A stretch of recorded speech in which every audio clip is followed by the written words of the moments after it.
اسی لیے اللہ تعالیٰ نے ہمیں دعا مانگنی سکھائی ہے، ربنا آتنا فی الدنیا حسنۃ وفی الآخرۃ حسنہ وقنا عذاب النار۔ اور اسی لیے ہم یہ دعا مانگتے بھی ہیں کہ اللہ تعالیٰ ہمیں دنیا اور آخرت دونوں کی بھلائی عطا فرمائے۔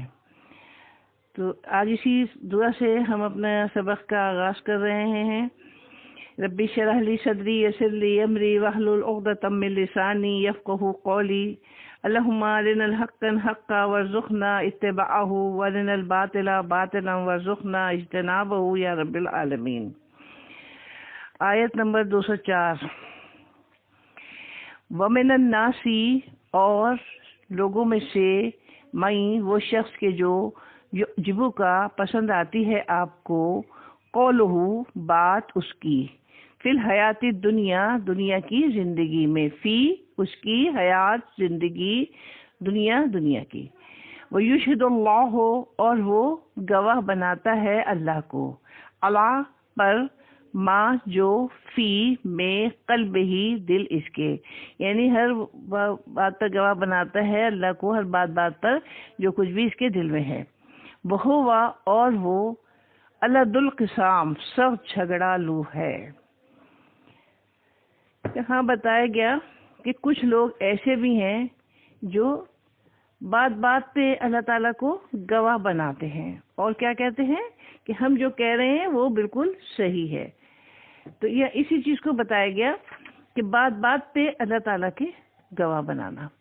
منافقین کی اس میں اچھی طرح سے تشریح کی گئی ہے اس میں، اور بتایا گیا ہے کہ ان کی ایک بڑی بری خصلت کیا تھی کہ جب کبھی ان کے کرتوتوں کی طرف انہیں متوجہ کر کے اللہ سے ڈرنے کے لیے کہا جاتا ہے تو وہ کیا کہتے ہیں کہ ہم تو مسلمان ہیں، اور ان کا ایک ایک عمل، ایک ایک فیصلہ اللہ تعالیٰ کے احکام کا منہ چڑھاتا ہے۔ تو یہاں اسی چیز کو کہا گیا کہ وہ اپنے آپ کو کیا سمجھتے ہیں، اپنے آپ کو سمجھتے ہیں کہ وہ حق پر ہیں، اور لیکن ان کی کیا ہے کہ کردار سے خالی ہوتے ہیں، باتوں کے غازی ہوتے ہیں، گفتار کے غازی ہوتے ہیں۔ اب کردار میں جب دو عملی ہوتی ہے تو وہ کیا ہوتا ہے، وہ دو عملی جو ہے وہ نفاق کو جنم دیتی ہے۔ اب ہمیں یہ پتہ چل رہا ہے کہ فریضہ حج ادا کرنے والوں میں انسانوں کی یہ تقسیم کہ ان میں سے ایک گروہ ایسا ہے جو اس فریضے کو ادا کرتے ہوئے بھی آخرت کے تصور کو قبول کرنے کے لیے تیار نہیں۔ یہ یقیناً منافقین کی طرف اشارہ ہے، کیونکہ نفاق بھی انسانی زندگی میں دو عملی کا نام ہے کہ زبان پر کچھ اور ہوتا ہے اور دل میں کچھ اور عمل دل کے مضمر احساسات کی چغلی کھاتا ہے۔ کیونکہ یہ لوگ اپنے عمل کے اعتبار سے نفاق کی نمائندگی کرتے ہیں، اسی لیے اسی نسبت سے اب منافقین کا ذکر کیا جا رہا ہے۔ اور اسی بات کو اس طرح بھی کہا جا سکتا ہے کہ جب کسی بھی انسان میں دو عملی پیدا ہو جائے کہ وہ بظاہر اللہ کے احکام کی تعمیل کرتا دکھائی دے، لیکن حقیقت میں اس کے دل و دماغ اللہ کی بندگی کے تصور سے خالی ہوں، تو ایسے شخص مومن کہلانے کے باوجود اپنے اعمال کے اعتبار سے منافقوں میں شامل ہونے کے لائق ہوتا ہے، کیونکہ اس کی موجودہ حالت میں اگر کوئی صالح تبدیلی نہ آئی تو یقیناً وہ منافقوں کے گروہ میں شامل ہوئے بغیر نہیں رہ سکے گا۔ اسی میں ہمیں یہ بتایا جا رہا ہے کہ سب سے پہلی بات یہ فرمائی گئی کہ یہ لوگ زبان کے دھنی ہوتے ہیں، یعنی اللہ تعالیٰ کہہ رہا ہے کہ ان کی بات سنو تو تمہیں ان کی بات، ان کی گفتار اچھی لگے، اپنی عملی کمزوریوں اور عقیدے کی خرابیوں پر اپنی چرب زبانی اور خوش گفتاری سے پردہ ڈالے رکھتے ہیں۔ دنیا کی زندگی میں آج کل کے دور میں ہم دیکھیں تو ہمیں بہت سے لوگ ایسے نظر آتے ہیں جو بات پر اللہ تعالیٰ کی قسمیں بھی کھاتے ہیں اور یہ بھی کہتے ہیں کہ ہاں یہ چیز اللہ تعالیٰ نے برحق فرمائی ہے اور قرآن میں یہ بھی ہے، قرآن میں یہ بھی ہے، لیکن جب ان کا عمل ہم دیکھیں تو ہمیں پتہ چلتا ہے کہ عمل سے بالکل خالی ہیں جو اللہ تعالیٰ نے قرآن میں فرمایا ہے۔ یہاں اسی چیز کو بتایا گیا ہے، اور پھر یہ بھی کہتے ہیں کہ ہم اس دین کے ساتھ اتنے مخلص ہیں اور ہم آپ کے ساتھ مخلص ہیں، ایسے کہ کوئی اور ہو نہیں سکتا، ہمارے اخلاص میں کسی شبے کی گنجائش نہیں۔ تو اس لیے کیونکہ ان کی بات غلط ہوتی ہے، جھوٹی ہوتی ہے، تو اس لیے وہ بار بار اللہ تعالیٰ کو گواہ بناتے ہیں۔ تو یعنی اپنی بات کو مزید اطمینان دلانے کے لیے اللہ کو گواہ بنانے کا مطلب کیا ہے کہ وہ بات پر قسم کھاتے ہیں کہ آپ کو ہماری کسی بات میں شک نہیں ہونا چاہیے، اللہ گواہ ہے کہ ہم سچ کے سوا کچھ نہیں کہتے۔ سورہ منافقین میں قرآن کریم نے ایسے ہی لوگوں کی تصویر کھینچی ہے جو اس آیت کریمہ میں فرمائی گئی، اسے زیادہ وضاحت کے ساتھ فرمایا گیا، وَإِذَا رَأَيْتَهُمْ تُعْجِبْكَ أَجْسَامُهُمْ وَإِنْ يَقُولُوا تَسْمَعْ لِقَوْلِهِمْ كَأَنَّهُمْ خُشُبٌ مُّسَنَّدَةٌ يَحْسَبُونَ كُلَّ صَيْحَةٍ عَلَيْهِمْ هُمُ الْعُدُوُّ فَاحْذَرْهُمْ قَاتَلَهُمُ اللَّهُ أَنَّىٰ يُؤْفَكُونَ۔ جب تم ان کو دیکھتے ہو تو ان کی شکلیں تمہیں اچھی لگتی ہیں، بات کرتے ہیں تو ان کی چرب زبانی کی وجہ سے تم ان کی بات سنتے ہو، لیکن حقیقت میں یہ لکڑی کے کندوں کی مانند ہیں جن کو ایک ٹیک لگا دی گئی ہو، اور وہ ہر خطرے کو اپنے ہی اوپر سمجھتے ہیں۔ اصلی دشمن یہی ہیں، بس ان سے بچ کر رہو، اللہ انہیں ہلاک کرے۔ یہ کس طرح اوندے ہوئے جا رہے ہیں۔ یہاں ہم دیکھتے ہیں دنیا میں ہمیں نظر آتے ہیں ایسے لوگ، آپ دیکھیں گے ہاتھ میں تسبیح بھی ہوگی اور ایاک نعبد و ایاک نستعین بھی پڑھ رہے ہوں گے، اور لگ بھی رہا ہوگا کہ بہت زیادہ کوئی آپ کے سامنے کوئی وہ بیٹھے ہیں دین اسلام کے رہبر رہنما، لیکن ہوتا کیا ہے جب ان کے عمل دیکھیں تو عمل ان کے بالکل اس بات سے خالی ہوتے ہیں۔ اللہ تعالیٰ نے ایسی ان کی تصویر ہمارے سامنے لا کر کھڑی کر دی کہ وہ اپنے جسموں کے اعتبار سے نہایت صحت مند، شکلیں ان کی نہایت تابندہ، شخصیت میں شاندار شخصیت کے مالک، اور اس کے ساتھ ساتھ نہایت چکنی چپڑی باتیں کرنے میں مشتاق، دوسروں سے آگے بڑھ کر حمایت اسلام کا جوش دکھانے والے، یعنی پاکستان کو مدینہ کی ریاست بنانے کا دعویٰ کرنے والے۔ جی چاہتا ہے کہ آدمی انہیں دیکھتا رہے، انہیں سنتا رہے، لیکن حقیقت میں یہ اندر سے بالکل کھوکھلے ہیں۔ اگر وہ اپنے دعوے میں سچے ہوں تو سب سے پہلی جو چیز ہے وہ کیا نظر آئے ہمیں کہ سود کا خاتمہ ہو جائے۔ نہیں، اسلامی ریاست کا دعویٰ بھی ہے اور سود سے سارے کاروبار زندگی بھی چل رہے ہیں۔ خوشحالی فارغ البالی کے بعد جسم تو نہایت پلے ہوئے ہیں، لیکن دل چونکہ ایمان سے خالی ہیں، اس لیے کمزور دل ہیں۔ ہر وقت یہ ڈر رہتا ہے کہ کہیں ہمارا پول نہ کھل جائے۔ اللہ تعالیٰ نے بڑا نقشہ اچھا کھینچا ہے، کہہ رہے ہیں کہ ایسا لگتا ہے کہ ان کندوں کو لباس بنا کر دیواروں سے ٹیک لگا کر بٹھا دیا گیا ہے۔ ایمان سے خالی ہونے کی وجہ سے انتہا درجے کے بزدل ہیں۔ اولو العزم حوصلہ مندی ان کے قریب تک نہیں پھٹکی، وہ صرف جھوٹ اور چرب زبانی سے اپنے کام نکالنے، دوسروں کو دھوکہ دینے کا بے ہنر جانتے ہیں۔ اس کے بعد فرمایا کہ آپ ان کی ظاہری حالت پر مت جائیے، یہی حقیقت میں دشمن ہے۔ الد الخصام، الد الخصام کے کیا معنی ہیں؟ یعنی بہت زیادہ جھگڑالو، اور اسی لیے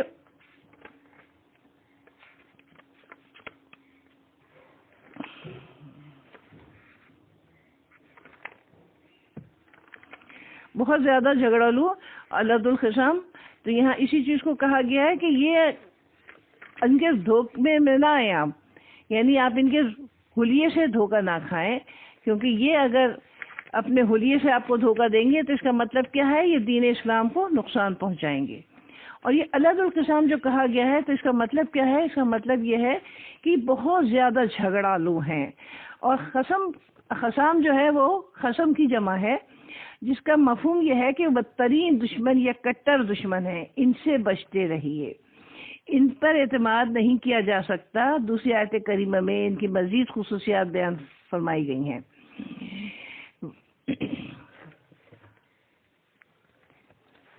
وَإِذَا، اور جب، تولا، لوٹتا ہے یا باختیار ہوتا ہے، سعی، کوشش کرتا ہے، دوڑتا پھرتا ہے، پھر عرض زمین میں، لیفسد، تاکہ فساد کرے وہ، فیہا، اس میں، ویہلک الحرث، اور تباہ کرے کھیتیاں، والنسل، اور نسل انسانی، واللہ، اور اللہ تعالیٰ، لا، نہیں، یحب الفساد، پسند کرتا فساد کو۔ اب یہاں بتایا گیا کہ یہ دیکھنے میں جو بہت اچھے ہیں لیکن دل ان کے فساد سے پر ہیں، اور جب ان کو کوئی اقتدار مل جائے، جب ان کے کوئی بس چلے تو یہ کیا کرتے ہیں؟ ان کی کوشش ہوتی ہے کہ زیادہ سے زیادہ لوگوں کو نقصان پہنچائیں، ظلم اور زیادتی کریں۔ دیکھیے تولا کے دو معنی ہو سکتے ہیں، ایک تو والی بننا اور دوسرا پیٹ پھیرنا۔ والی بننا یعنی اگر ان کو اقتدار مل جائے۔ قاضی بیضاوی نے اس کی تفسیر کرتے ہوئے فرمایا، ادبرا وانصرفا انکا وقیلا اذا غلبا وصارا والیہا، یعنی یہاں دونوں معنی مراد لیے ہیں، تو پھر اس کا مفہوم یہ ہوگا کہ منافقین کی خصلت یہ ہے وہ بظاہر کتنا بھی اسلام اور پیغمبر کے ساتھ مخلص ہونے کا دعویٰ کریں اور دوسروں سے بڑھ چڑھ کر اپنی فدائیت کا یقین دلائیں، لیکن حقیقت میں جب بھی انہیں کہیں اقتدار ملے گا یا کسی بھی دائرے میں غلبہ نصیب ہوگا تو اسلام کے ساتھ اپنے تعلق کے دعووں کو بالکل بھول جائیں گے، وہی روش اختیار کریں گے جس کا اس آیت کریمہ میں ذکر کیا گیا ہے، یعنی اپنی طاقت کو اللہ کے دین کی سربلندی اور خلق خدا کی خدمت میں صرف کرنے کے بجائے ان کے پیش نظر صرف یہ ہوگا کہ وہ اپنی طاقت کے اظہار سے اپنی طاقت کا بھرم قائم کریں، خواہ انہیں اس کے لیے کوئی ایکشن کرنا پڑے، کھیتیاں تباہ کرنی پڑے، قتل عام کرنا پڑے، وہ کبھی اسے دریغ نہیں کریں گے۔ آج ہم اپنی آنکھوں سے دیکھ رہے ہیں کہ اسلام سے جن کا تعلق محض زبانی حد تک ہے اور ان کے دل و دماغ میں اسلامی حمیت کا کوئی اثر نہیں، تو انہیں اپنے اقتدار کو بچانے، اپنی طاقت کا روب بٹھانے کے لیے جو بھی کرنا پڑتا ہے وہ کر رہے ہیں۔ انہیں سے کوئی غرض نہیں کہ ان کے ہاتھوں مسلمان مر رہے ہیں، مسلمانوں کی روایات تباہ ہو رہی ہیں، مسلمانوں کی تاریخ اندھیروں میں ڈوب رہی ہے، انہیں صرف اپنے اقتدار کی فکر ہے۔ اس کی خاطر اللہ کی بندگی کے مقابلے میں جس کی بھی بندگی کرنا پڑے، جیسا بھی ظلم توڑنا پڑے، اپنی بیٹیاں بھی دینی پڑیں، اپنی اولادیں بھی دینی پڑیں، یہ قوم کی انہیں کوئی فکر نہیں ہے۔ وہ بھول گئے ہیں کہ کسی مسلمان کا ناحق قتل قیامت کے دن کتنے بڑے عذاب کا باعث بنے گا۔ آپ صلی اللہ علیہ وسلم کے زمانے میں جو کہ منافقین کے پاس کوئی اقتدار نہیں تھا، اس آیت میں براہ راست انہی کا تذکرہ ہے، اگرچہ انہی کے تذکرے تک یہ آیت محدود نہیں، یہ بھی ہمیں خیال رہے کہ یہ تذکرہ صرف اس دور کا نہیں ہے، یہ آج کے دور کا بھی تذکرہ ہے۔ بہرحال ان کے حوالے سے یہاں جو کچھ فرمایا گیا ہے اس کا مطلب یہ ہے کہ منافقین دو طرح کے اعمال کا ارتکاب کر رہے ہیں۔ ایک تو یہ کہ جب بھی انہیں موقع ملتا ہے وہ مدینہ منورہ، مکہ معظمہ یا پورے جزیرہ عرب میں کہیں نہ کہیں فساد کی آگ بچا دیتے ہیں، درپردہ مسلمانوں کی کھیتیاں فصلوں کو نقصان پہنچاتے ہیں، ان کا بس چلے تو مسلمانوں کے قتل سے بھی نہیں چوکتے۔ مفسرین نے اخنس بن شریف جیسے لوگوں کا تذکرہ کیا ہے جو درپردہ اسی طرح کی حرکتوں کا ارتکاب کرتے رہتے تھے۔ آپ صلی اللہ علیہ وسلم کے سامنے اپنے ایمان و اخلاص کا ثبوت دینے کے لیے زبان و بیان کی ساری توانائیوں کو صرف کر دیتے، لیکن آپ صلی اللہ علیہ وسلم کے سامنے سے ہٹتے ہی جہاں کہیں انہیں اپنی حرکات شریعہ کے ارتکاب کا موقع ملتا تھا تو اس میں دریغ نہیں کرتے تھے۔ بعض اہل علم نے اس کا ایک اور مفہوم بیان کیا ہے کہ وہ یہ ہے کہ آپ صلی اللہ علیہ وسلم جو دعوت لے کر آئے ہیں اس کا حاصل صرف یہ ہے کہ زمین پر اللہ کے سوا کسی اور کی غیر مشروط اطاعت نہ کی جائے۔ کیا مطلب ہے؟ زمین پر اللہ کے سوا کسی اور کی غیر مشروط اطاعت نہ کی جائے، اسی کی زمین پر اسی کے دین کا غلبہ ہو، اسی کے نام کا چرچا ہو، زندگی کے تمام اداروں میں اسی کا دین حاکم ہو، زندگی کے تمام اداروں میں اسی کا دین حاکم ہو۔ آپ کا لباس، آپ کا اٹھنا بیٹھنا، آپ کی دعوتیں، آپ کی شادیاں، آپ کی غمیاں سب اسی کے سہارے ہوں، اسی جھنڈے کے نیچے ہوں۔ اگر اس دعوت کو قبول کر لیا جاتا ہے تو زمین سے ہر طرح کا فساد، ہر طرح کی انارکی ختم ہو جاتی ہے، کھیتیاں محفوظ ہو جاتی ہیں، نسلیں معمون ہو جاتی ہیں۔ پوری کائنات کو دیکھیے، ہمیں کہیں بھی کوئی ظلم، کوئی خرابی اور کوئی افراتفری نظر نہیں آتی۔ ہر ستارہ، ہر سیارہ، ہر گروہ اللہ کے قانون کی اطاعت میں، ہر گروہ اللہ تعالیٰ کی قانون کی اطاعت میں بندھا ہوا ہے۔ اسی اطاعت کاملہ کے باعث ایک مکمل امن دکھائی دیتا ہے۔ آپ دیکھیے، آسمان پہ نظر ڈالیں، آپ ہر چیز پہ آپ نظر ڈالیں تو آپ کو لگتا ہے کہ ہر چیز اللہ تعالیٰ کی تصویر کر رہی ہے۔ سورج، چاند، ہر چیز اپنے وقت پر نکل رہی ہے، ڈوب رہی ہے، ہر چیز کو ہم دیکھتے ہیں، موسم اپنے وقت پہ آتے جاتے ہیں۔ تو یہاں اسی چیز کو بتایا گیا کہ ساری چیزیں اللہ تعالیٰ کی، تمام تخلیق جو ہے وہ اللہ تعالیٰ کی عبادت کر رہی ہے، تکوینی عبادت کر رہی ہے، اور بالکل اس سے ایک انچ سے منہ انحراف نہیں کرتی۔ تو اگر یہ ذرا سا بھی انحراف ہو تو زمین میں فساد ہو جائے۔ اسی طرح سے اگر انسان اللہ تعالیٰ کی فرمانی کرتے ہیں، اس کی اطاعت نہیں کرتے تو پھر کیا ہوتا ہے؟ زمین میں فساد ہوتا ہے، کیونکہ اللہ تعالیٰ تو کہتے ہیں کہ زمین میں فساد نہ کرو، میں فساد کرنے والوں کو پسند نہیں کرتا۔ اللہ تعالیٰ فرماتے ہیں ان اللہ لا یحب الفساد۔ تو بات ساری یہی ہے کہ اللہ تعالیٰ مفسدین کو پسند نہیں کرتا۔ اگر اللہ تعالیٰ کے ہمیں محبت چاہیے، اللہ تعالیٰ کے ہم احکام ماننے والے ہیں، اس کی اطاعت کرنے والے ہیں، تو پھر ہماری زندگیاں کیسی ہوں گی؟ خود بھی امن سے رہیں گے اور دوسروں کو بھی امن سے رہنے دیں گے، کوئی برائی ہم ایسی نہیں کریں گے، کوئی حرکت ہماری ایسی نہیں ہوگی جو کسی کو اس سے تکلیف پہنچے۔ تو اس کا مطلب یہی ہے کہ جب اللہ تعالیٰ کی اطاعت ہوگی، اس کا حکم چلے گا، تو پھر زمین میں کوئی خرابی نہیں ہوگی، مکمل امن ہوگا۔ کائنات میں امن کی ضمانت صرف اللہ کی اطاعت کاملہ ہے۔ زمین پر رہنے والوں کو چونکہ اختیار دیا گیا ہے کہ وہ اللہ کی اطاعت بھی کر سکتے ہیں، نافرمانی بھی۔ اگر یہ اطاعت کر کے باقی کائنات کے ہم سفر ہو جائیں تو زمین میں ہر طرح کی فساد سے محفوظ ہو جائیں گے۔ لیکن جب یہ اللہ کی اطاعت کے بجائے غیر اللہ کی اطاعت میں حق تلفی اور حق شکنی کا ارتکاب کرتے ہیں تو وہیں سے فساد کا آغاز ہو جاتا ہے۔ پوری کائنات کا سفر اللہ کی اطاعت میں اس کی خوشنودی کی طرف رواں دوا ہے، لیکن جب انسان الٹی طرف سے چلنا شروع کرتا ہے تو چونکہ کائنات کا سفر یک طرفہ ہے جس کے مقابل کی طرف سے آنے کا کوئی جواز نہیں، تو یہیں سے تصادم کی کیفیت پیدا ہو جاتی ہے۔ منافقین کی ساری کوشش ہے کہ آپ صلی اللہ علیہ وسلم دنیا میں امن قائم کرنے اور فساد سے بچانے کی جو دعوت لے کر آئیں اور جو اللہ کی غیر مشروط اطاعت پر مشتمل ہے، اسے ناکام کر دیا جائے۔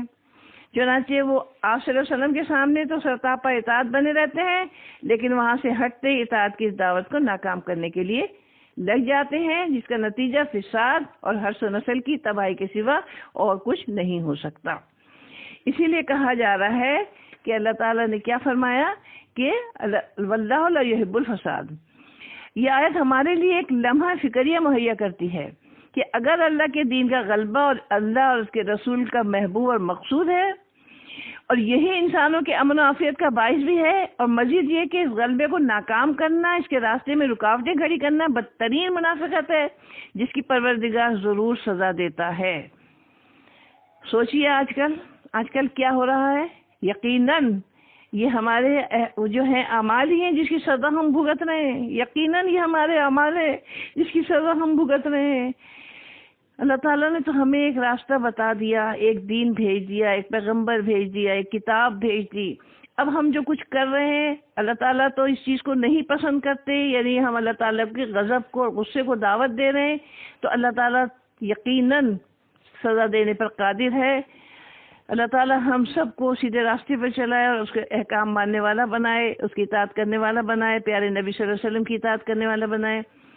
لیکن اگر ہم اپنی روش پہ قائم رہتے ہیں، جو ہمارے کردار ہیں، جو ہمارے اخلاق ہیں، جو ہمارے اعمال ہیں، اگر ہم اس سے سر منہ انحراف نہیں کرتے تو اس کا مطلب یہی ہے کہ آپ دیکھیے کہ اللہ تعالیٰ کا غصہ اور غضب ایسے ہی بھڑکتا رہے گا کہ آپ اللہ تعالیٰ کے گھر جانے کو بھی ترس جائیں گے۔ اللہ تعالیٰ سے دعا ہے اور دعا سے ہی خالی نہیں ہوگا، آپ ہمیں دل میں ارادہ بھی کرنا ہے، ہمیں دل میں عزم بھی کرنا ہے کہ ہم نے اب کیا کرنا ہے، ہمیں اب کیا کرنا ہے، یعنی ہمیں کرنا کیا ہے، اللہ کے دین کے غلبہ کرنا ہے، کیونکہ یہی اللہ کا پسندیدہ کام ہے اور یہی پیارے نبی صلی اللہ علیہ وسلم کا مشن تھا۔ اگر ہم آپ صلی اللہ علیہ وسلم کے مشن کو لے کر چلتے ہیں تو یقیناً سب سے پہلے تو ہمیں اپنے آپ میں تبدیلی لانی ہوگی۔ جب ہم اپنے آپ میں تبدیلی لے آئیں گے تو ہمیں دیکھ کر لازمی بات ہے آس پاس کے لوگوں پر بھی اس کا اثر ہوگا، کیونکہ اب دیکھیے پاکستان ہمیں اللہ تعالیٰ نے دیا اور ہم نے اس سے وعدہ کیا تھا کہ ہم اس ملک میں تیرے دین کو نافذ کریں گے، یہاں کا آئین اسلامی شریعت ہوگا، لیکن نصف صدی سے زیادہ کا عرصہ ان قوتوں کی کردار کشی اور ادھیڑنے میں اور کھدیڑنے میں لگ گیا ہے، جن کا جرم صرف یہ ہے کہ وہ بار بار حکومت سے اسلامی نظام کے نفاذ کا مطالبہ کرتے ہیں۔ ہم نے اس نصف صدی میں صرف یہ کوشش کی ہے کہ اپنی تعلیمی اداروں میں پرنٹ میڈیاز اور الیکٹرانک میڈیاز کے ذریعے اسلام کے نفاذ کا تصور دلوں سے نکال دیں، آہستہ آہستہ اسلامی حمیت سے دماغوں کو اتنا بیگانہ کر دیں کہ اس ملک میں اسلام کے خلاف جو کچھ بھی ہوتا رہے لوگوں کو کبھی اس کے خلاف شکایت نہ ہو۔ چنانچہ ہم ان کوششوں میں یقیناً کامیاب رہے ہیں۔ ہمارا ٹی وی، ہمارا کیبل سسٹم شب و روز زہر اگل رہے ہیں، ہمارے چوراہوں پر لگے ہوئے بڑے بڑے بورڈز اور بڑی بڑی ہورڈنگز پکار کر کہہ رہی ہیں کہ اس ملک میں شرم و حیا کا جنازہ نکل گیا، یہاں کہ بسنے والوں کا شرم و حیا سے کوئی رشتہ نہیں، ہماری بچیاں ہمیں بغیر دوپٹے نظر آتی ہیں۔ یہ سب کیا ہے؟ یہ ہماری منافقانہ روش ہے جس نے ہمیں ایک دوراہے پر لا کر کھڑا کر دیا۔ ہم عوام کی خاطر اسلام کا نام لینے پر مجبور ہیں، لیکن اپنی منافقت، اپنے مفادات، بیرونی دباؤ کے باعث اس نام کو تعبیر دینے اور اس کو عملی جامہ پہنانے کے لیے تیار نہیں۔ اور یہ سمجھ لیا گیا ہے کہ ہم نے پاکستان میں شاید صرف نام بدلنے کے لیے بنایا تھا پاکستان، ہمیں ہندوستان کہنا اچھا نہیں لگتا تھا، ہم نے اپنے علاقے کا نام پاکستان رکھ دیا۔ اور سب سے بڑی بات یہ ہے، جو سب سے زیادہ لوگوں کو تکلیف کیا ہوتی ہے، وہ یہ سمجھتے ہیں کہ اگر یہ اسلامی نظام پاکستان میں آ جاتا ہے تو یہ جو ہم بغیر دوپٹے پھرتے ہیں اور ٹخنے اونچے کر کے ہم یہ ٹراؤزر پہن کے نکلتے ہیں کوچوں اور بازاروں میں، یہ شاید چیز ہم سے روک لی جائے گی۔ یہاں بات ساری یہ ہوتی ہے کہ ہم آپ کو یہ کہہ رہے ہیں کہ آپ نے کرنا کیا ہے، آپ نے اللہ کے قانون کو ماننا ہے، اللہ کے حکم کو ماننا ہے، پیارے نبی صلی اللہ علیہ وسلم کے احکام کو ماننا ہے۔ اگر آپ ان کی اطاعت نہیں کرتے اور اپنے اس پر کھڑے ہیں، ہٹ درمی دکھا رہے ہیں کہ ہم نے تو ایسے ہی رہنا ہے، تو اس کا مطلب یہ ہے کہ آپ اس سسٹم سے نکل جائیں، یعنی آپ صاف کہہ دیں کہ ہمارا تو دین یہ ہے ہی نہیں۔ اگر آپ دین میں داخل ہیں تو آپ کو یہ سارا کچھ کرنا پڑے گا، اپنے سطر کا بھی خیال کرنا پڑے گا، آپ کو لازمی بات ہے، اور آپ کو اپنے ہر چیز کا کلچر کا بھی خیال کرنا پڑے گا، اس لیے کہ خالی کہنے سے مسلمان نہیں ہو جاتے۔ ہمیں تو یہاں ہر غیر اسلامی چیز کو ختم کر کے اور غیر اسلامی قانون کو بدل کر اللہ کے قانون کو نافذ کرنا ہے۔ کسی شاعر نے عوام کی ترجمانی کرتے ہوئے ٹھیک کہا تھا، ہم بدلنا چاہتے تھے نظم میں خانہ تمام، آپ نے بدلا ہے لیکن ایک میں خانے کا نام۔ یعنی ہم صرف نام بدلنے سے مسلمان نہیں ہو جائیں گے، نام بدلنے سے ہمارا ملک اسلامی نہیں ہو جائے گا جب تک ہم اس کے لیے کوشش نہیں کریں گے اور اپنے آپ کو نہیں بدلیں گے۔ آگے اللہ تعالیٰ فرماتے ہیں، وَإِذَا قِيلَ لَهُ اتَّقِ اللَّهَ أَخَذَتْهُ الْعِزَّةُ بِالْإِثْمِ فَحَسْبُهُ جَهَنَّمُ وَلَبِئْسَ الْمِهَادُ۔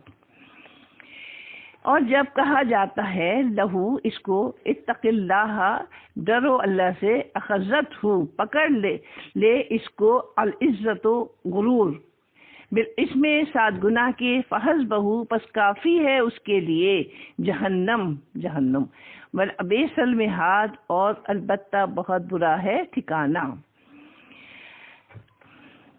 تکبر ہدایت کے راستے کی رکاوٹ۔ منافقین کی ایک اور بری خصلت کو بیان فرمایا گیا ہے کہ جب کبھی ان کے کرتوتوں کی طرف انہیں متوجہ کر کے اللہ سے ڈرنے کے لیے کہا جاتا ہے کہ تم مسلمان ہو، تم نے اللہ کے دین کی سربلندی اور اس کی فرما برداری کا عہد کر رکھا ہے، لیکن تمہارا ایک ایک فیصلہ، ایک ایک عمل اللہ کے احکام پر منہ چڑھا رہا ہے، تمہیں ذرا احساس نہیں کہ کل کو اللہ کے سامنے جا کر کیا جواب دو گے۔ تو بجائے اس کے کہ اس بات پر منافقین اپنے طرز عمل پر غور کریں، ان کی گردنیں اکڑ جاتی ہیں۔ کیا کہتے ہیں؟ یہ تمہارا کام نہیں ہے، یعنی یہ تمہارا وہ ہے ہی نہیں، میٹر ہے ہی نہیں یہ تمہارا۔ ہم جیسے چاہیں رہیں، ہم جیسے چاہیں کھائیں پیئیں، جیسے چاہیں بازاروں میں پھریں، جیسے چاہیں ہمارے نظام چلیں، یہ سب تمہارے سے مطلب نہیں ہے۔ اور بجائے اس کے کہ اس چیز کو مانے، تکبر جو ہے، اصل بات چیز کیا ہے، جب آپ کسی چیز کو ایک تو برا نہیں سمجھیں گے، اور دوسرے اگر کوئی آپ کو کوئی چیز کہے گا کہ یہ چیز غلط ہے، تو آپ کو جو غرور اور تکبر ہے، یہ بات کہ مجھے اس نے کیسے کہہ دیا، مجھے نصیحت کیسے کر دی، مجھے اس چیز کو منع کیسے کر دیا، میں تو اپنی ذات میں خود بہت بڑی چیز ہوں۔ تو پھر کیا ہوتا ہے؟ پھر یہی ہوتا ہے کہ وہ لوگ یہی کہتے ہیں کہ جو ہمارا دل چاہے گا ہم کریں گے، آپ کون ہوتے ہیں؟ تو یہی بات ہے کہ گردنیں اکڑ جاتی ہیں، ان کا تکبر، ان کا گھمنڈ، ان کا مرتبہ، مقام، ان کا عہدہ، منصب انہیں پکڑ کر بیٹھ جاتا ہے کہ تم اتنا بڑا مقام حاصل کر چکے ہو، اب کیا تم ہر چیز کو چھوڑ کر غریب مسلمانوں میں شامل ہو جاؤ گے؟ انہیں دنیوی مفادات، اخروی مفادات کے حوالے سے سوچنے پر آمادہ نہیں ہونے دیتے، کیونکہ آخرت کا یقین نہیں ہے، اس لیے وہ کسی طرح بھی اپنی دنیوی مفادات کو نقصان پہنچانا گوارا نہیں کرتے۔ اور یہ حقیقت ہے، میں بھی کہتی ہوں اور آپ بھی کہتی ہیں کہ ہاں مرنا تو ہے، آخرت تو برحق ہے، لیکن کیا یہ سوچیے کیا تبدیلی آئی ہے ہمارے اندر، یہ سوچ کے کہ کل کو اللہ کے پاس جانا ہے؟ اور کون کہہ سکتا ہے کہ ہمارے پاس 2 سال ہیں، 4 سال ہیں، 5 سال ہیں؟ کوئی نہیں کہہ سکتا، ذرا سی دیر میں سب کچھ ہو جاتا ہے۔ تو بات ساری کیا ہے؟ بات ساری یہی ہے کہ جب تک آپ اپنے آپ کو بدلیں گے نہیں، اور آپ کو آخرت کا خوف نہیں ہوگا، اللہ تعالیٰ کا تقوی نہیں ہوگا، آپ کی زندگی ایسے ہی چلے گی۔ اور جب اگر آپ کو اللہ تعالیٰ کا خوف آ جاتا ہے، آپ کو یہ خیال آ جاتا ہے، یہ تو آپ کو ہے کہ 4 دن کی زندگی ہے، آج ہیں کل نہیں ہوں گے، لیکن یہ خیال بھی آپ کو آ جائے کہ اس وقت اللہ تعالیٰ کو کیا جواب دیں گے، اس وقت کے عذاب کا خیال آ جائے، اس وقت کی سختی کا خیال آ جائے۔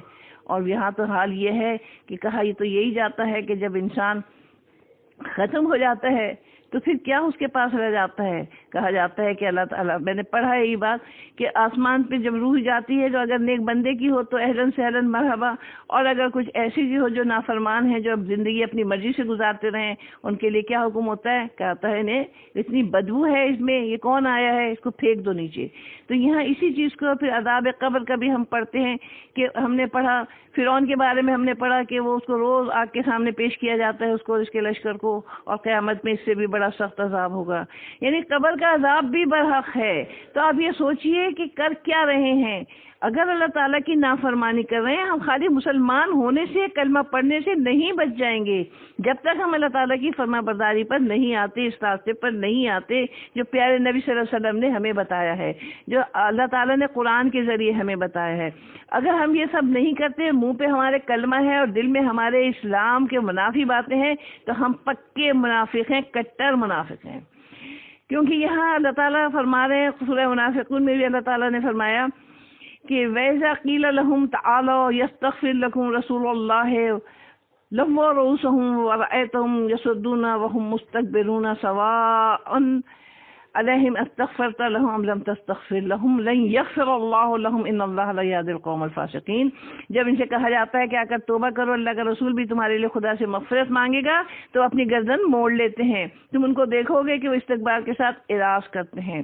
ان کے لیے یکساں ہے، تم ان کے لیے مغفرت مانگو یا نہ مانگو، اللہ ان کو معاف کرنے والا نہیں ہے، اللہ بدعہدوں کو راہیاب نہیں کرتا۔ اسی لیے اللہ تعالیٰ فرما رہے ہیں آخر میں کیا؟ فَحَسْبُهُ جہنم، بس ان کے لیے جہنم کافی ہے۔ مطلب یہ ہے کہ ان کے کرتوت تو ہر وقت عذاب کا تقاضا کرتے ہیں، یہ اس قابل نہیں رہے کہ انہیں زمین پر زندہ چھوڑا جائے، لیکن یہ اللہ تعالیٰ کی حکمت ہے کہ ان کی سنگین شرارتوں کے باوجود انہیں ڈھیل دیتا ہے، لیکن انہیں معلوم ہونا چاہیے کہ ڈھیل ان کے لیے کوئی رعایت نہیں، بلکہ صرف اس لیے دی جاتی ہے کہ ایسے لوگوں کے آگے جو جہنم تیار ہے وہ ساری کسر پوری کر دینے والی ہے۔ استغفر اللہ ربی من کل ذنب واذنبتہ عمدا وخطأ سرا وعلانیۃ واتوب الیہ۔ فرمایا ولا بئس المہاد، بہت ہی برا ٹھکانہ ہے، انہیں قیامت کے بعد ایسے برے ٹھکانے سے واسطہ پڑنے والا ہے ان کے لیے دنیا میں کسی عذاب کی کیا ضرورت ہے۔ استغفر اللہ۔ آگے فرماتے ہیں اب لوگوں کی ایک قسم بتا دی ہے، دوسری قسم بتائی جا رہی ہے۔ وَمِنَ النَّاسِ، اور سے لوگوں میں، وہ جو یشری لگا دیتا ہے یا بیچ دیتا ہے، نفسہ اپنی جان کو، اپنی نفس کو، ابتغاء طلب کرنے، چاہنے، مرضات اللہ، خدا کی مرضی، خوشنودی اللہ کی، واللہ، اور اللہ تعالیٰ، رعوف، بہت مہربان ہے، بالعباد، اپنے بندوں پر۔ یعنی لوگوں میں کچھ لوگ ایسے بھی ہیں جو اللہ کی رضا جوئی کے لیے اپنے آپ کو بیچ دیتے ہیں، اور اللہ اپنے بندوں پر نہایت مہربان ہے۔ منافقین کی اس مایوس کن، حوصلہ شکن تصویر کشی کے بعد پروردگار اس آیت کریمہ میں ایک اور تصویر دکھا رہے ہیں۔ اس تصویر دکھانے سے معلوم یہ ہوتا ہے کہ مسلمانوں کی حوصلہ افزائی کرنی ہے، تاکہ وہ یہ نہ سمجھیں کہ ان کے گرد و پیش میں ایسے ہی کمزور اور تھڑدولے لوگ موجود ہیں جن پر کسی طرح بھی اعتماد نہیں کیا جا سکتا۔ انہیں دکھایا جا رہا ہے کہ تمہارے اندر ایسے لوگ بھی موجود ہیں جنہوں نے اپنا سب کچھ اللہ کی رضا جوئی کے لیے قربان کرنے کا عزم کر رکھا ہے، جن کی زندگی کا مقصد اللہ کی رضا جوئی کے سوا کچھ نہیں، اللہ ہی کے لیے جینا، اللہ ہی کے لیے مرنا پسند کرتے ہیں۔ تم اپنے آپ کو تنہا مت سمجھو۔ یعنی ہم یہ سمجھتے ہیں نا کہ اس دنیا میں اگر ہم حق کی راہ پر چلیں گے اور لوگوں کو حق کی راہ پر چلائیں گے تو سارے ہی ہمارے دشمن ہو جائیں گے۔ نہیں، اللہ تعالیٰ فرما رہے ہیں ایسے لوگ بھی موجود ہیں، تم آگے کھڑے تو ہو، بارش کا پہلا قطرہ بنو، تمہارے ساتھ سارے قطرے ملتے چلے آئیں گے اور بارش ہوگی رحمت کی۔ تو یہاں اسی کو بتایا جا رہا ہے کہ ایسے لوگ موجود ہیں، اور واقعی میں بات یہی ہے ساری کہ دنیا جو قائم ہے نا تو اسی وجہ سے قائم ہے کہ اللہ تعالیٰ بھی اپنے بندوں سے مایوس نہیں ہوا۔ یہاں کہا جا رہا ہے کہ تم اپنے آپ کو تنہا مت سمجھو، تم ایک ایسے قافلے کے فرد ہو جس میں اگر کہیں کہیں منافقت کے داغ دکھائی دیتے ہیں تو وہیں انہوں نے اکثریت ان مسلمانوں کی بھی ہے جو مخلص ہیں، جن کے پیش نظر اسلام کی سربلندی کے سوا اور کچھ نہیں ہے۔ وہ اپنا تن من دھن اللہ کی راہ میں لٹانے کا عہد کر چکے ہیں، جب کبھی بھی حالات نے ان کو پکارا ہے انہوں نے آگے بڑھ کر کھرا سونا ہونے کا ثبوت دیا ہے۔ مال کی ضرورت پڑی ہے تو انہوں نے بڑھ چڑھ کر اثار کرنے میں تامل نہیں کیا، جان دینے کا وقت آیا تو انہوں نے گردن کٹوانے سے دریغ نہیں کیا، ہجرت کا حکم آیا تو انہیں وطن چھوڑنے میں ذرا پیش پس و پیش نہیں ہوا۔ بدر اور احد کے میدان میں اپنے خونی رشتوں کے خلاف تلوار نکالنے میں تعامل نہ ہوا۔ اللہ کے رشتے کے سامنے وہ اپنا ہر رشتہ کاٹ چکے ہیں، اسلام کے مفاد کے مقابلے میں ہر مفاد کو شکست دے چکے ہیں۔ یہ وہ لوگ ہیں جو اسلام کا اثاثہ ہیں، اور یہی وہ لوگ ہیں کہ قیامت تک ان کے اعمال کی روشنی تاریخ کو روشن رکھے گی۔ آج تک مسلمان انہی کے حوصلوں سے گرمی محسوس کرتے ہیں، لیکن یہ بھی امر واقع ہے کہ مقدس لوگوں کا کوئی گروہ بھی ہر چھوٹی بڑی غلطی سے یکسر مبرہ نہیں ہے۔ معصوم صرف اللہ کے نبی ہوتے ہیں، بالخصوص وہ مسلمان جو ابھی نئے نئے آپ صلی اللہ علیہ وسلم کی تربیت میں آئے ہیں۔ ان کے حوصلہ اور عزائم میں تو کوئی کمی نہیں، ان کے اخلاص میں بھی کوئی شبہ نہیں، لیکن کبھی نہ کبھی کسی غلطی کا صدور انسانی فطرت کا تقاضا ہے۔ اسی کی طرف اشارہ کرتے فرمایا واللہ رؤوف بالعباد، اللہ اپنے بندوں پر بہت مہربان ہے۔ صحابہ اپنی ہمت سے بڑھ کر اخلاص کا ثبوت دے چکے ہیں، انہوں نے اپنا سب کچھ اس کی جنت کے عوض بیچ دیا ہے، لیکن یہ عہد اتنا کٹھن ہے کہ کبھی نہ کبھی اس کے تقاضوں کو بروئے کار لاتے ہوئے بھول چوک ہو سکتی ہے۔ اللہ تعالیٰ فرماتا ہے کہ تمہارا پروردگار ایسا نہیں کہ ایسی بھول چوک پر بھی تمہارا مواخذہ کرے، وہ تو بہت مہربان ہے، اس نے لغزشوں اور کوتاہیوں کی معافی کے لیے بہت سے دروازے کھلے رکھے، جس سے وہ اپنے نیک بندوں کو ہمیشہ نوازتا رہتا ہے۔ اس آیت کریمہ میں آپ صلی اللہ علیہ وسلم کے حوالے سے بیع و شرع کے جس عہد کا ذکر کیا گیا، حقیقت یہ ہے کہ محض الفاظ نہیں بلکہ ان الفاظ کے پیچھے ایک ایک صحابی کا زندہ عمل اور فدائیت و اثار کا بیش بہا نمونہ موجود ہے۔ جس طرح ہر مرحلے پہ صحابہ نے اثار و قربانی کی تاریخ رقم کی ہے، دنیا ہزار کوشش کے باوجود اس کا ادنا ثبوت دکھانے سے بھی قاصر ہے۔ کوئی بھی مشکل مرحلہ ہو، صحابہ کی زبان پر ایک ہی جملہ رقصہ ہوتا تھا، رضیت اللہ باللہ ربا و بالاسلام دینا و بمحمد نبیا، میں نے اللہ کو اپنی پسند سے رب مانا ہے، اسلام کو بطور دین اختیار کیا ہے، محمد صلی اللہ علیہ وسلم کو نبی تسلیم کیا ہے۔ ان میں سے ہر عقیدے کے پیچھے میرے دل کی آوادگی اور میرے جذبات کی فراوانی شامل ہے۔ میں جب تک زندہ ہوں تو اسی کی خاطر زندہ ہوں، اور جب میں مروں گا تو میری اللہ سے دعا ہے کہ میری موت بھی اسی راستے میں آئے۔ میری تمنا ہے میں تو کیا، میرا سارا مال و منال، میرا گھر بار، میرے اہل و عیال، میرے ان ولولوں کا جاہ و جلال، میری عمر رواں کے ماہ و سال، میرا سب کچھ میرے خدا کا ہے۔ یقیناً ہر چیز اللہ تعالیٰ کی دی ہوئی ہے، اور اللہ تعالیٰ کی راہ میں ہی صرف ہونی چاہیے۔ اللہ تعالیٰ سے دعا ہے کہ ہماری زندگی کا ایک ایک لمحہ اس کی خوشنودی میں لگ جائے، ایک ایک لمحہ اس کے دین کی سرفرازی کے لیے لگ جائے۔ بات ساری کیا ہے کہ ہمارا مرنا جینا، ہمارا ہر کام اللہ کی رضا کے لیے ہو، تو یقیناً ہمارا شمار بھی انہی لوگوں میں ہوگا جو اسلامی قافلے کے اصل اثاثہ ہیں۔ آگے اللہ تعالیٰ فرما رہے ہیں، اور کس سے فرما رہے ہیں؟ ایمان والوں سے فرما رہے ہیں۔ یا ایھا الذین، اے لوگوں جو آمنو ایمان لائے ہو، ادخلوا داخل ہو جاؤ، فی السلم میں، اسلام میں، اطاعت میں، کافہ پورے کے پورے، ولا اور نہیں، تتبعوا تم پیروی کرو، خطوات الشیطان قدموں کی شیطان کے، انہو بے شک وہ، لکم تمہارے لیے، عدو مبین دشمن ہے کھلا سری۔ یہاں بتا دیا گیا کہ پورے کے پورے دین میں داخل ہو جاؤ، اللہ کی اطاعت میں پورے کے پورے داخل ہو جاؤ، شیطان کے نقش قدم کی پیروی مت کرو۔ سلم اور سلم دونوں قراتیں ہیں، دونوں کا معنی سر تسلیم خم کرنا، غیر مشروط اطاعت کرنا ہے۔ بعض اہل علم نے اس کا معنی اسلام کیا ہے، دونوں معنوں میں کوئی تضاد نہیں، ظاہر کا فرق ہے۔ اسلام کی اصل حقیقت بھی اللہ اس کے رسول کی اطاعت ہی ہے۔ کافتن کا معنی جمیعن ہے، اسے جماعت کے معنوں میں استعمال کیا جاتا ہے۔ یہ حال ہے، اس کا ذوالحال ادخلوا میں ہے۔ یہاں یا ایھا الذین آمنوا کا خطاب اگرچہ الفاظ کے لحاظ سے عام ہے، لیکن سیاق و کلام کو دیکھتے ہوئے کہا جا سکتا ہے کہ روح سخن ان منافقین کی طرف ہے جن کا ذکر سابقہ آیت میں گزرا ہے۔ ان سے کہا جا رہا ہے کہ تمہاری منافقت کا اصل سبب یہ ہے کہ تمہاری اطاعت کا اصل رشتہ صرف اللہ سے نہیں، بلکہ تم نے اس اطاعت کو مختلف آستانوں میں تقسیم کر رکھا ہے۔ اللہ سے اطاعت کا دم بھی بھرتے ہو، لوگوں کی پرواہ بھی ہے تمہیں کہ لوگ کیا کہیں گے، ہے نا۔ اسلام کے مخالفین سے بھی تمہارے اطاعت کے رشتے قائم ہیں کہ کہیں ایسا نہ ہو کہ تم پیچھے چلے جاؤ، تم پتھر کے دور میں چلے جاؤ۔ یہاں بتایا جا رہا ہے کہ اسلام کے آنے سے پہلے اوس و خزرج کے لوگ بھی اور مدینے کے گرد و نواح میں رہنے والے قبائل بھی یہود سے خلیفانہ تعلق رکھتے تھے، اور جن کا تعلق خلیفانہ سطح تک نہیں پہنچا تھا وہ بھی مختلف کاروباری رشتوں میں منسلک تھے۔ اسلام آیا تو ایمان لانے والوں میں اکثریت تو مخلص مسلمانوں کی تھی، لیکن کچھ اور لوگ عبداللہ ان کے ساتھیوں جیسے ایسے ضرور موجود رہے جو مسلمان ہونے کا دعویٰ کرتے تھے، لیکن یہود سے تعلقات سے دستبردار ابھی نہیں ہوئے تھے، بلکہ بعض دفعہ مسلمانوں کی خبریں انہیں پہنچاتے تھے اور ان کی مفادات کی نگرانی کرتے تھے۔ مدینے کے اطراف و جوانب میں رہنے والے قبائل کے بعض لوگوں کا حال ہی اس سے بھی بدتر تھا۔ وہ آ کر اسلام کا اظہار کرتے تھے، لیکن در پردہ یہود سے اخلاص کا رشتہ کرتے تھے۔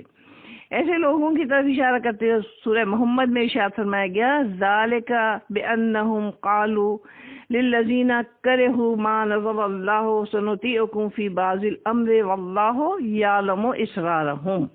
یہ اس وجہ سے ہے کہ منافقین نے ان لوگوں سے جنہوں نے اللہ کی اتاری چیز کا برا منایا یہ کہا کہ ہم بعض معاملات میں آپ ہی لوگوں کی اطاعت کریں گے، اللہ ان کی رازداری کو خوب جانتا ہے۔ یہاں للذین نہ کرے اسے اشارہ یہود اور مشرکین کے لیڈروں کی طرف ہو سکتا ہے۔ سورہ نساء میں ان کی اس منافقانہ روش کو اس طرح بتایا گیا، الم تر الی الذین یزعمون انہم آمنوا بما انزل الیک وما انزل من قبلک یریدون ان یتحاکموا الی الطاغوت وقد امروا ان یکفروا بہ ویرید الشیطان ان یضلهم ضلالا بعیدا وَإِذَا قِيلَ لَهُمْ تَعَالَوْا إِلَىٰ مَا أَنزَلَ اللَّهُ وَإِلَى الرَّسُولِ رَأَيْتَ الْمُنَافِقِينَ يَصُدُّونَ عَنكَ صُدُودًا۔ ذرا ان لوگوں کو دیکھو جو مدعی ہیں کہ وہ اس چیز پہ ایمان لائے جو تم پر اتری ہے، اور اس چیز پر بھی جو تم سے پہلے اتری ہے، یہ چاہتے ہیں کہ اپنے معاملات کا فیصلے کے لیے طاغوت کے پاس جائیں، حالانکہ ان کو ہدایت کی گئی ہے کہ وہ اس کا انکار کریں۔ شیطان چاہتا ہے کہ ان کو بڑی دور کی گمراہی میں پھینک دے، اور جب ان سے کہا جاتا ہے کہ اس چیز کی طرف آؤ جو اللہ نے اتاری ہے اور رسول کی طرف، تو تم منافقین کو دیکھتے ہو کہ وہ طرح طرح سے گریز کی راہیں اختیار کر رہے ہیں۔ کافت ہم نے پڑھا کہ یہ حال ہے، اس کا ذوالحال ادخلو کی ضمیر خطاب بھی ہو سکتی ہے، سلم بھی ہو سکتا ہے۔ اگر اسے ادخلو کی ضمیر سے حال مانے تو اس کا مطلب یہ ہوگا کہ تم مکمل طور پر اسلام میں داخل ہو جاؤ، تمہارا کوئی رشتہ بھی اسلام کے سوا کسی اور سے نہیں ہونا چاہیے۔ تم جس طرح ایک مسلمان کی حیثیت سے نماز پڑھتے ہو، تمہارا جسم اللہ کے سامنے جھکتا ہے، اسی طرح تمہارے دل اور دماغ کی قوتوں کو بھی اللہ کے سامنے جھکنا چاہیے۔ یہ نہیں ہو سکتا کہ تم نماز تو اللہ کے لیے پڑھو لیکن تمہارا دماغ اس کے دیے ہوئے شرعی احکام سے مطمئن نہ ہو۔ تو کبھی تمہیں اسلامی تہذیب پر اعتراض ہو، کبھی اسلامی تمدن پر، کبھی اسلامی ثقافت پر، کبھی اس کے دیے ہوئے آئین پر، کبھی اس کے قانونی دفعات پر۔ مختصر یہ کہ تمہارے جسم کا ایک ایک عضو کے ساتھ ساتھ تمہارے دل و دماغ کی ایک ایک صلاحیت اور ایک ایک احساس اسلام سے وابستہ ہو جانا چاہیے۔ تم ایک مسلمان کی طرح زندگی گزارو، ایک مسلمان کی طرح سوچو۔ جس طرح تمہاری پوری شخصیت کو اسلام کی تصویر بننا چاہیے، اسی طرح مکمل اسلام کو تمہارا عقیدہ اور تمہارے عمل کی روح بننا چاہیے۔ تم یہ نہیں کہہ سکتے کہ میں اسلام کے نماز، روزے، زکوٰۃ، حج کو تو مانتا ہوں، لیکن اس کی معاشرت، اس کی معیشت، اس کی تہذیب، اس کی سیاست، اس کے آئین، اس کے طرز حکومت کو نہیں مانتا۔ ان چیزوں کا کوئی تعلق اسلام سے نہیں۔ میں دیکھتی ہوں یہ بہت سی چیزیں ایسی ہی ہیں کہ ہمارے یہاں یہی ہوتا ہے کہ ہم نماز بھی پڑھیں گے، ہم روزہ بھی رکھیں گے، موقع ملے گا تو ہم حج بھی کر لیں گے، لیکن ہاں زکوٰۃ بھی دیں گے، لیکن اسلام کی معاشرت ہمارے ذہنوں سے نہیں اترتی۔ ہم سمجھتے ہیں کہ بچی اگر سر پہ دوپٹہ لپیٹ کے جاتی ہے یا حجاب کرتی ہے تو کوئی بہت بڑا گناہ کرتی ہے، پورے خاندان سے کٹ جائے گی، پورے معاشرے سے کٹ جائے گی، لوگ کیا کہیں گے۔ ہمارا سب سے پہلا یہ ہوتا سوال یہ ہوتا ہے کیا تم دادی نانی بن گئی ہو؟ مطلب اسے ہماری کیا سمجھ میں آیا کہ ہم ہر اسلام کے احکام کو مان رہے ہیں لیکن معاشرت کو نہیں مان رہے، معیشت کو نہیں مان رہے، اس کی تہذیب کو نہیں مان رہے، اس کی سیاست، اس کے آئین، اس کے طرز حکومت کو نہیں ماننا۔ ان چیزوں کا تعلق تو ڈائریکٹ اسلام سے ہی ہے۔ اسلام چند عقائد اور چند عبادات کی رسموں کا نام نہیں ہے۔ مولویوں نے بلا وجہ سے ایک مکمل نظام بنا دیا۔ ان لوگوں کا کہنا کیا ہے؟ مولویوں نے بلا وجہ سے ایک مکمل نظام بنا دیا۔ اس میں فوجداری، مالیاتی اور آئلی قوانین کا کوئی تصور نہیں ہے، یہ لوگوں کا کہنا ہے۔ ہمارے ملک کے ایک مشہور ماہر قانون گزرے ہیں جن کا تعلق سندھ سے تھا، وہ وزیر قانون بھی رہے۔ وہ عالمی شہرت کے قانون دان ہونے کے باوجود یہ کہتے تھے کہ اسلام میں کوئی نظام نہیں اور اس کا اپنا کوئی آئین نہیں۔ تفہیم القرآن مکمل ہونے پر جو تقریب منعقد ہوئی اس میں انہوں نے خود تسلیم کیا کہ میں اسلام کو ایک نظام زندگی ماننے کے لیے ہرگز تیار نہیں تھا، لیکن اتفاق یہ ہوا کہ اس سلسلے میں مولانا مودودی مرحوم سے میری مراسلت ہوئی، تب مجھے اندازہ ہوا کہ یہ قرآن کریم سے بے خبری ہے. یعنی قرآن کریم سے بے خبری ہے جو یہ لوگ کہتے ہیں کہ اسلام صرف عبادتوں کا نام ہے اور اسلام پوری زندگی کے عمل دخل نہیں ہے اسلام کا. تو یہ سب کیا ہے؟ یہ قرآن سے بے خبری ہے.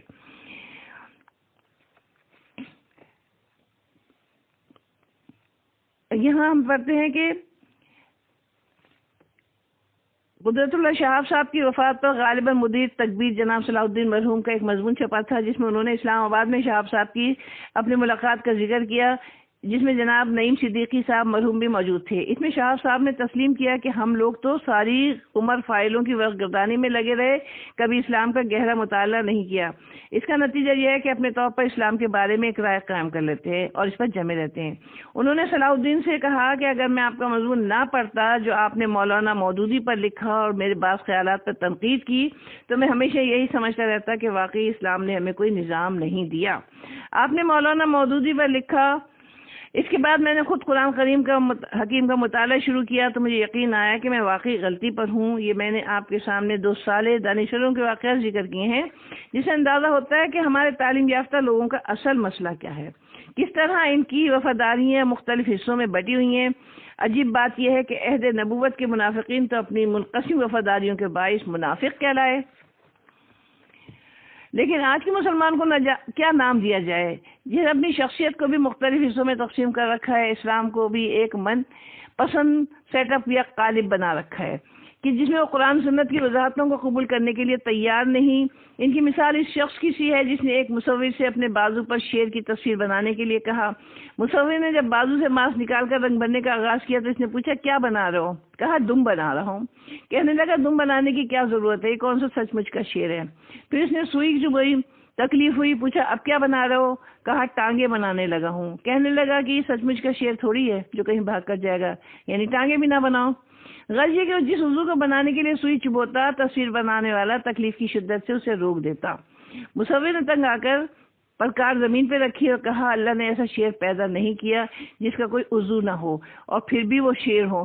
ہمارا آج کے دانشور، سیاستدان اور حکمران ایسے ہی اسلام کی تصویر چاہتے ہیں جس میں سوئی بھی نہ چبھے، تکلیف بھی نہ ہو، صرف چند رسوم کی پابندی اور کچھ بھی نہ ہو، باقی پوری زندگی پر غیر اللہ کی حکومت ہو. جس طرح عہد نبوت کا منافق اپنی منقسم وفاداری کے باعث اللہ کے یہاں قابل قبول نہیں تھا اور اسے حکم دیا گیا تھا کہ پورے کے پورے اسلام میں داخل ہو جاؤ، آج کے مسلمان کو بھی یہ حکم دیا جا رہا ہے کہ اللہ کی وفاداری کو تقسیم کرنا، اس کے اسلام میں غیر اسلام کو داخل کرنا یہ شرک ہے جسے پروردگار کبھی برداشت نہیں کرتا. باطل دوئی پسند ہے، حق لا شریک ہے، شرکت بیان حق و باطل نہ کر قبول.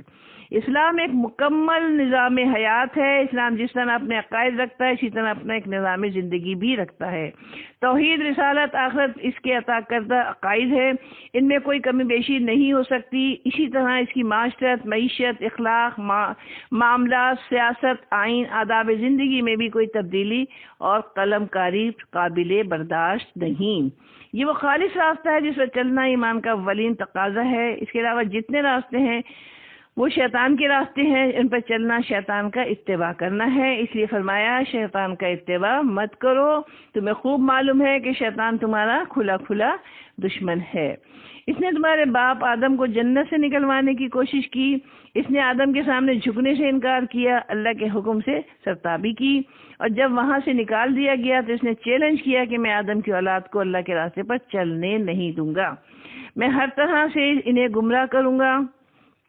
آپ دیکھیے شیطان نے جو چیلنج کیا تھا وہ اس پہ قائم ہے، اور اللہ تعالیٰ نے جو وعدہ کیا تھا اللہ تعالیٰ بھی اپنے وعدے پہ قائم ہے کہ اللہ تعالیٰ نے کیا کہا تھا، میں کہ تجھ کو اور ان سب کو جو تیری پیروی کریں گے جہنم سے بھر دوں گا.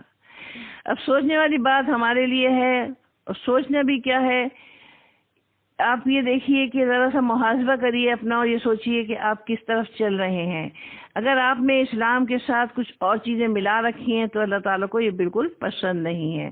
اللہ تعالیٰ کیا فرماتے ہیں کہ مجھے شرک نہیں پسند، اور شرک کے علاوہ میں تمام گناہ معاف کر دوں گا۔ اور یہ شرک کیسے ہوگا؟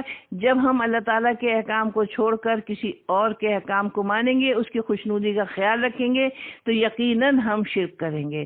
تو اللہ تعالیٰ سے دعا ہے کہ اللہ تعالیٰ ہمیں اس سے بتائے، اس شرک سے بچائے، اللہ تعالیٰ ہمیں اپنے احکام پر چلنے کی پوری توفیق عطا فرمائے، پیارے نبی صلی اللہ علیہ وسلم کی اطاعت کرنے والا بنائے، اور ہماری تمام وفاداریاں، ہمارے تمام جو ہیں صلاحیتیں، ہماری تمام طاقتیں، تمام کی تمام اللہ تعالیٰ کے دین کی خاطر لگ جائیں کہ ہم اس دین کو غلبہ ملے، تاکہ اور ہم پورے کے پورے خود بھی دین میں داخل ہو جائیں، اور پورا کا پورا ایک نظام ایسا ہو جائے، ہماری کوششوں سے نہیں صرف، بلکہ اللہ تعالیٰ کی توفیق سے، اور ہم سب کی کوششوں مل کر اللہ تعالیٰ ہمیں ایسا وقت دکھا دیں جو ہمارے اللہ تعالیٰ سے ہمیں نزدیک کر دے، اللہ تعالیٰ کی جسے ہمیں وہ ملے، اللہ تعالیٰ کی رضا ملے، کیونکہ زندگی کا مقصد کیا ہے؟ زندگی کا مقصد تو صرف یہی ہے کہ اللہ تعالیٰ کی رضا اور جنت الہی کا حصول۔ تو اللہ تعالیٰ سے دعا ہے کہ اللہ تعالیٰ ہم سب کو سیدھے راستے پہ چلنے کی توفیق عطا فرمائے، اور اسلام جو مکمل نظام حیات ہے اس پہ خود بھی چلنے والے بنے اور دوسروں کو بھی چلانے والے بنے۔ اس قرآن کو لے کر ہم اٹھ جائیں، اور اس قرآن کی دعوت کو ہم عام کریں، اور اس کے ذریعے سے ہم دنیا میں تبدیلی لائیں۔ تبدیلی خالی کہنے سے نہیں آتی، تبدیلی کے لیے بہت زیادہ ہمت اور طاقت کی ضرورت ہوتی ہے، ایمان کی قوت کی ضرورت ہوتی ہے۔ اللہ تعالی ہم سب کو یہ قوت عطا فرمائے۔ وآخر دعوانا الحمدللہ رب العالمین۔ اللہم صلی علی سیدنا محمد وعلی آل سیدنا محمد وبارک وسلم۔